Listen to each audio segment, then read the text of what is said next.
2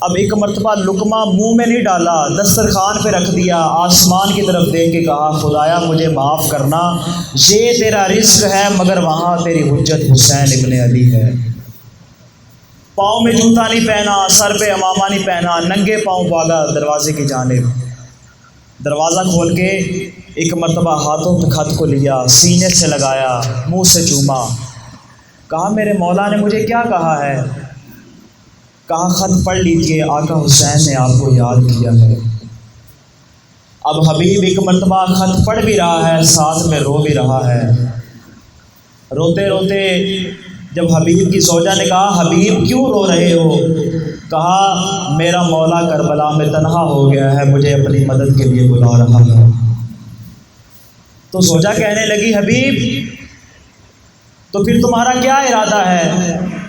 حبیب نے کہا میں سوچ رہا ہوں کربلا جاؤں یا نہ جاؤں۔ ایک مرتبہ زوجہ سے برداشت نہ ہوا، کہا حبیب تمہیں شرم نہیں آتی؟ زہرا کا لاڈلا تجھے کربلا بلا رہا ہے اور تو کہہ رہا ہے میں سوچ رہا ہوں کہ جاؤں یا نہ جاؤں۔ حبیب نے کہا نہیں، میں تمہارا امتحان لے رہا تھا، یہ کیسے ہو سکتا ہے حسین مجھے بلائے اور میں اس کی مدد کو نہ جاؤں۔ ایک مرتبہ اپنے غلام کو بلایا، اپنا گھوڑا دیا، اپنی تلوار دی، کہا یہ میرا گھوڑا اور تلوار لے کر کوفے سے باہر چلے جاؤ، کوفے کے حالات بہت خراب ہیں، میں آدھی رات کو آ کے تم سے مل لوں گا۔